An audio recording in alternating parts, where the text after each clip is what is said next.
voulez bien vous installer, nous allons commencer cette discussion. Merci. Bon, toujours un plaisir de vous accueillir, vous recevoir, discuter ensemble dans cette tente des rencontres économiques d'Aix-en-Provence. Alors pour cette controverse, aujourd'hui, nous avons le plaisir de recevoir l'économiste, président d'Atali Associés et de France Positive, Jacques Attali.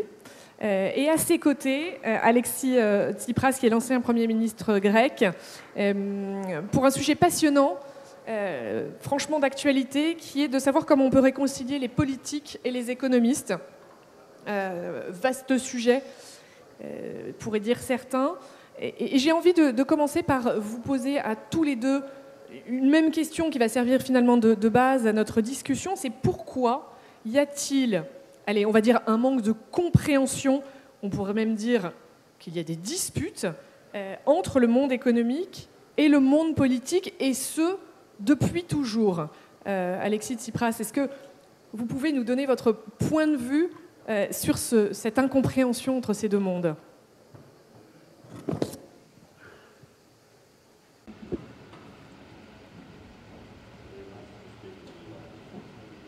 Je vais parler grec. J'aimerais tout d'abord vous remercier de m'inviter et je répondrai tout de suite à votre question.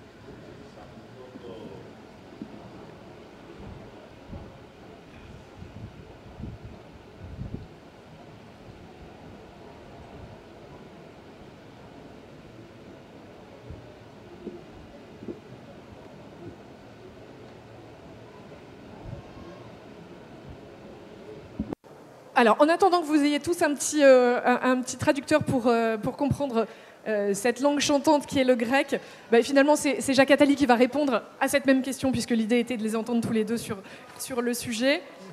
Monsieur Attali. Bon, c'est difficile de parler quand on voit une salle se lever et sortir, mais je vais le faire quand même pour permettre de gagner du temps. À la question pourquoi les économistes et les hommes politiques ne sont pas d'accord, je répondrai qu'à mon avis, ils ont un grand point commun, au moins, qui est le suivant. Donnez-moi n'importe quelle opinion sur n'importe quel sujet et je vous trouverai un homme politique qui pense cela. Donnez-moi une opinion sur n'importe quel sujet et je vous trouverai un économiste qui pense cela. Donc, la politique comme l'économie ne sont pas des sciences. Aucune des deux. Par contre, l'histoire et la géographie sont des sciences. Et donc, il faut sortir de ce mythe selon lequel il y a des gens qui sont purement dans la subjectivité, qui seraient les politiques, et des gens qui seraient dans la raison, le sérieux, qui seraient les économistes et qui diraient la vérité. Il n'y a pas de vérité économique. La vérité n'est pas là. Elle est dans la science dure, dans la science expérimentale, mais pas dans l'économie. Je dis ça comme un lapin invité à un déjeuner de chasseurs à une réunion d'économistes, ça n'existe pas. La science n'est pas dans l'économie n'est pas une science. Par contre, ce qui est clair, c'est que, pour moi, c'est que la réalité économique impose des contraintes aux politiques. Ce sont les contraintes de la rareté, qui ne sont pas seulement économiques, qui sont beaucoup plus vastes, qui vont aussi aux limites de la démographie, de la géopolitique, de tout un ensemble de contextes qui font que, dans un contexte donné, le politique n'a pas les mêmes libertés que ce qu'il pourrait espérer avoir. Si j'avais à introduire aussi un point commun dangereux, c'est que l'économie est très souvent dictée par le court terme, les marchés qui déterminent leur action en fonction du court terme, et les politiques aussi qui déterminent leurs actions par les sondages ou par les élections de la semaine prochaine. Pour nous, les élections d'après-demain. Or, l'un et l'autre devraient, et c'est à mon avis clé aujourd'hui, réfléchir à comment donner un droit de vote aux générations suivantes. Ça, c'est pour le politique. Et pour les économistes, comment inscrire leur action dans une prévision à long terme. Aucune décision ne devrait se prendre sans se poser deux questions. Est-ce qu'il y en a d'autres qui font mieux? et quelle est la conséquence de ce que je vais décider à 30 ans d'ici. Si on ne se pose pas ces deux questions, tant en économie qu'en politique, on est certain de se tromper. Et malheureusement, les économistes comme les politiques, trop souvent, ont l'obsession de l'instant et se trompent. Alors, vous êtes déjà allé plus loin que ce constat, Jacques Attali et Alexis Tsipras. Du coup, je voudrais quand même vous entendre sur cette incompréhension qui existe et peut-être, du coup, aller un peu plus loin et vous demander comment on y remédie.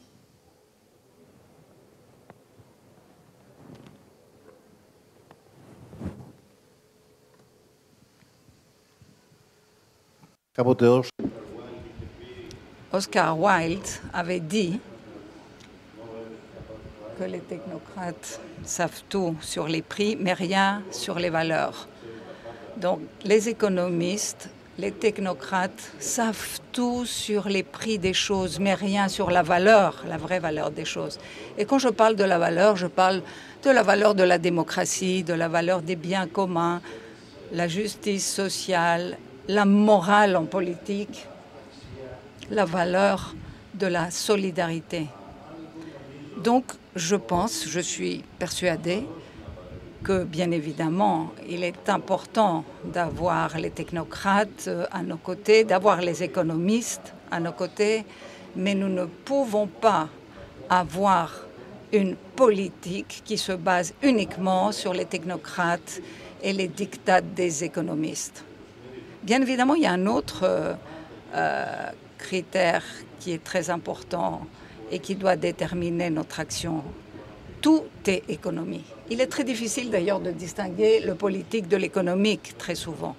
Aujourd'hui, vous avez parlé de manque de compréhension, de dispute. Je pense que c'est une fausse dispute et une fausse distinction. Les politiques ont vraiment besoin d'une vision, mais ils ont également besoin de l'image à moyen terme et à long terme de la stabilité économique. Leurs politiques doivent avoir un horizon qui mène vers la stabilité.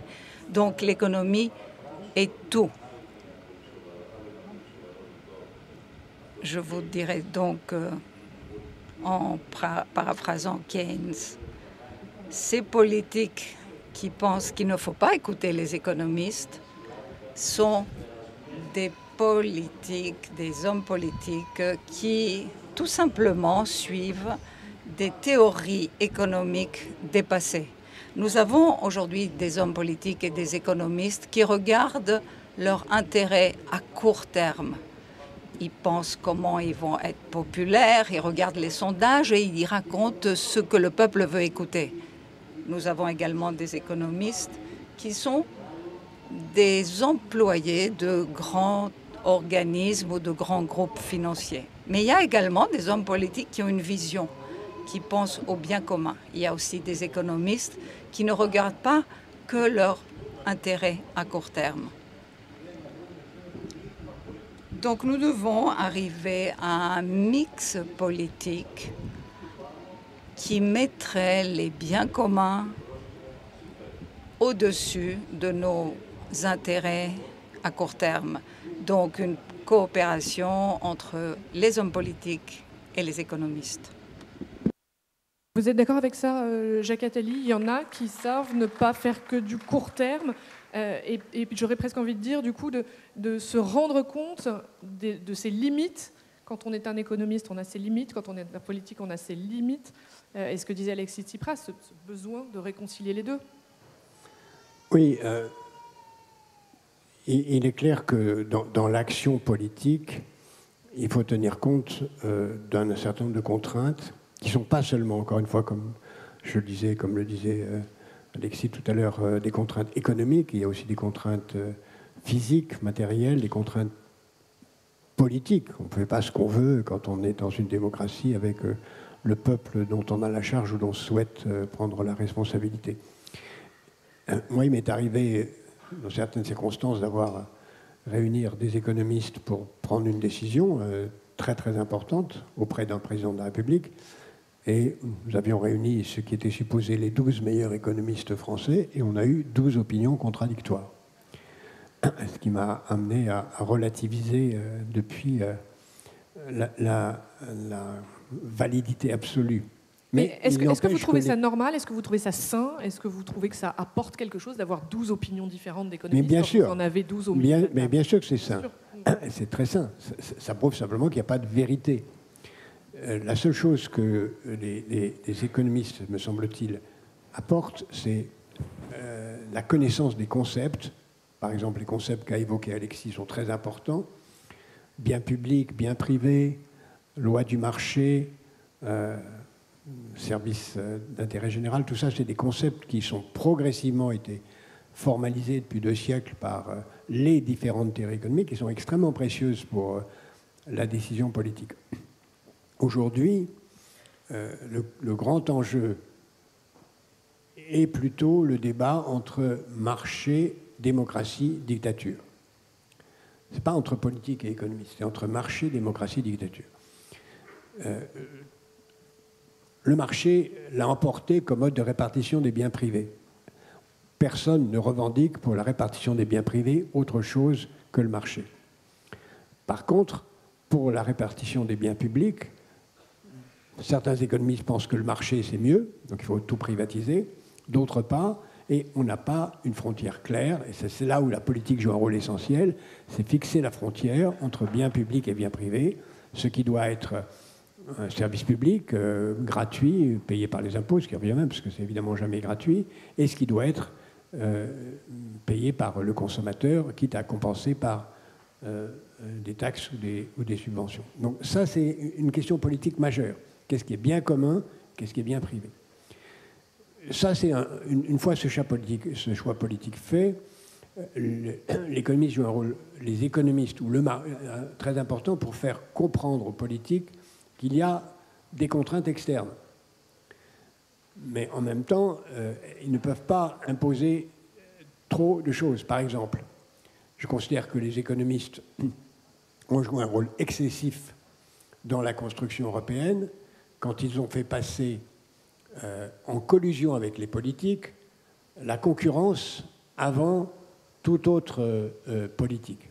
Pourquoi en connivence avec les politiques?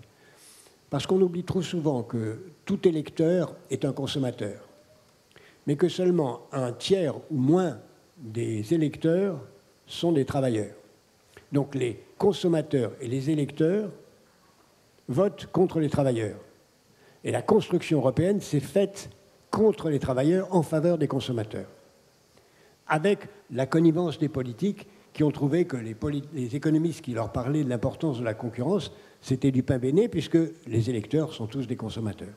Et ça, c'est une tragédie où cette connivence entre certains économistes et les politiques a entraîné l'Europe à devenir un champ ouvert à l'échelle mondiale. On vient de voir que le rapport d'Enrico Letta dit très bien ce qu'il faut faire pour changer ça, mais cette connivence entre l'économie de la concurrence et la priorité du consommateur-électeur sur le travailleur a été un désastre dans la construction européenne.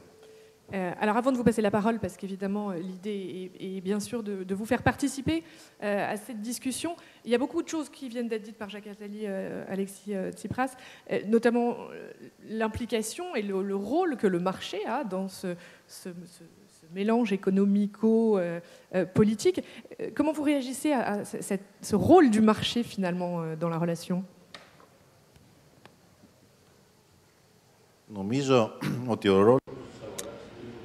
Je pense que nous savons tous quel est le rôle du marché.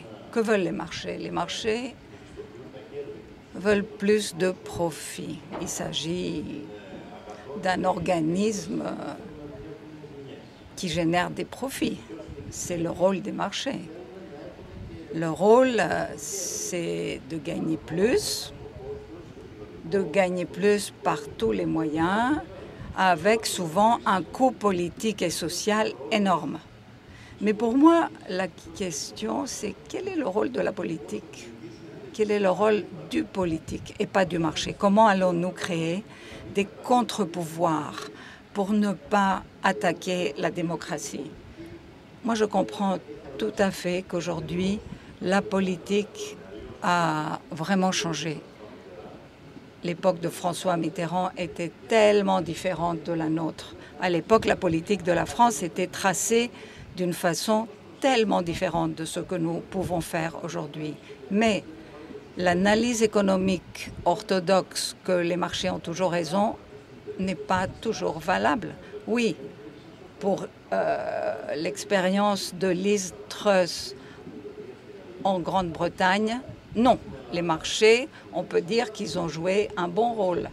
Ils avaient raison. Mais en 1993, avec le franc français, les marchés n'ont pas eu raison.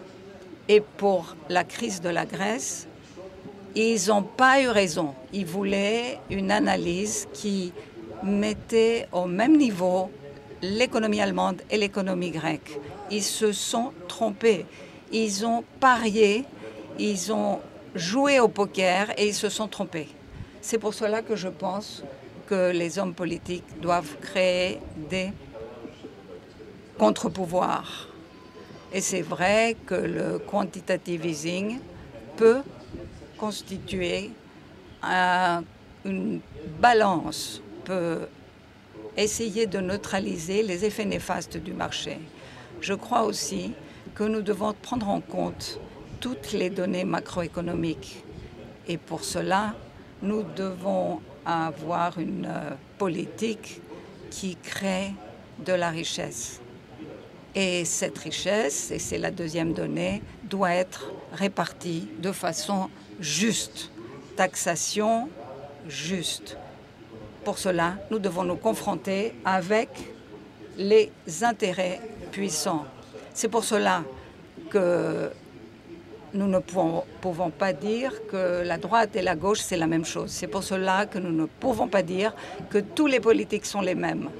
Nous devons créer de la richesse et avoir une répartition juste. Le système de taxation doit être juste. Et pour cela, je répète, nous devons être prêts à confronter les grands intérêts.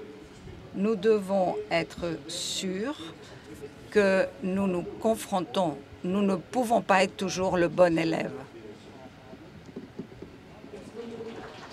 Un tout petit peu de notre sujet, mais le message est bien passé. C'est absolument passionnant ce que vous nous racontez, Alexis Tsipras. Alors, la parole est à vous. Il y a des micros qui se promènent normalement. Où est-ce qu'ils sont? Hop. Des micros qui se promènent. Et donc, n'hésitez pas à intervenir, poser vos questions, vos interrogations. On a 5 minutes. Oui, on a 5 minutes pour vous. Et si vous n'avez pas de questions, moi j'en ai. Madame. On parle d'économistes. Est-ce peut-être une généralisation abusive? Je m'interroge, je m'adresse en particulier à M. Attali. N'y a-t-il pas des économistes qui sont si proches d'intérêts de grandes firmes qui ne produisent plus un discours économique, mais plutôt un discours au service d'intérêts de certains? Oui, c'est ce que je disais tout à l'heure. Il y a toujours un économiste derrière toute idée, parce que les idées sont différentes. Je ne ferai pas l'injure à un économiste qui est employé dans une entreprise de penser qu'il a perdu sa liberté de parole. Et là, on est aussi en train de confondre deux discussions, qui est celle de l'opposition supposée entre économistes et politiques, et l'opposition entre le politique et le marché. Encore une fois, des économistes, il y en a toutes sortes. Par contre, le marché, lui, c'est une réalité. Et il y a une opposition entre les politiques et le marché quand la politique veut lutter contre le marché. Le politique peut d'autant plus facilement le faire qu'il est puissant. Pour être puissant, il faut qu'il soit riche, qu'il ait des moyens, et que l'ensemble soit vaste. C'est pourquoi la construction européenne est par nature une construction qui vise à échapper aux contraintes du marché. Et on a pour l'instant un peu progressé dans cette direction.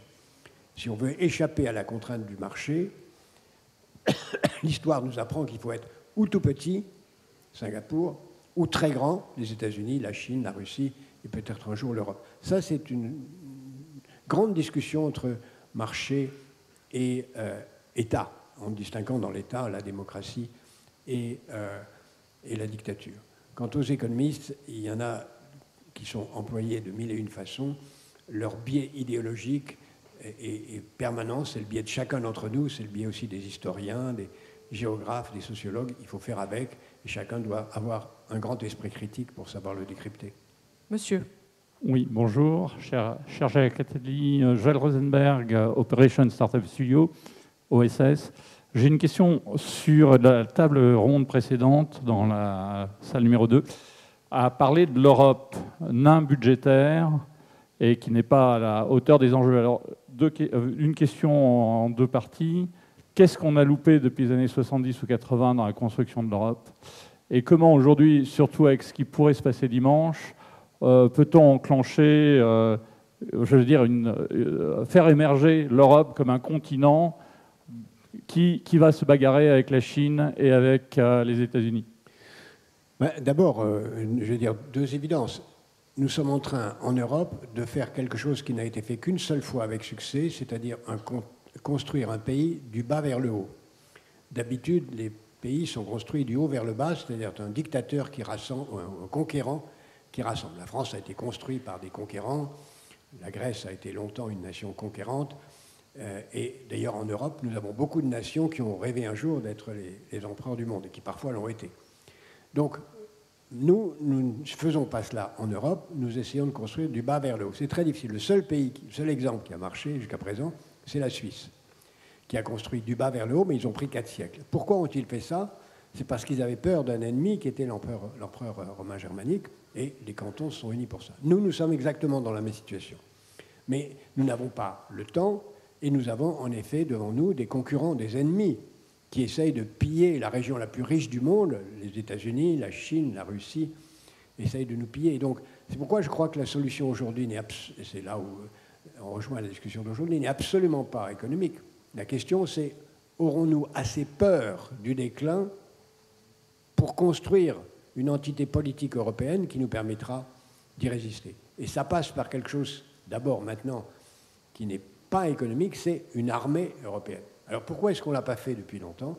Moi, je suis assez âgé pour avoir été témoin et acteur des débuts de la construction de l'Europe monétaire, du début de la construction de l'Europe militaire, puisque nous avions fait une brigade franco-allemande et on espérait à la fin des années 80 que ça débouche sur une armée européenne. 40 ans plus tard, on ne l'a pas fait. Pourquoi? Parce qu'il y a une influence de l'allié américain qui fait tout pour empêcher la construction d'une Europe politique et en particulier d'une Europe militaire, à mon avis, contre ses propres intérêts, parce que les États-Unis auraient intérêt que l'Europe devienne une vraie puissance. Mais malgré tout, je suis plutôt optimiste. Je pense que nous commençons à avoir compris que cette phrase très simple, « nous sommes seuls ». Et quand on est seul, tant dans la vie que dans la vie publique, il faut réagir. Alexis Tsipras, on va vous entendre pour un dernier mot sur l'Europe. Alors, on n'est plus du tout dans notre sujet. Mais ce mot de la fin sur cette Europe, la question de monsieur était intéressante.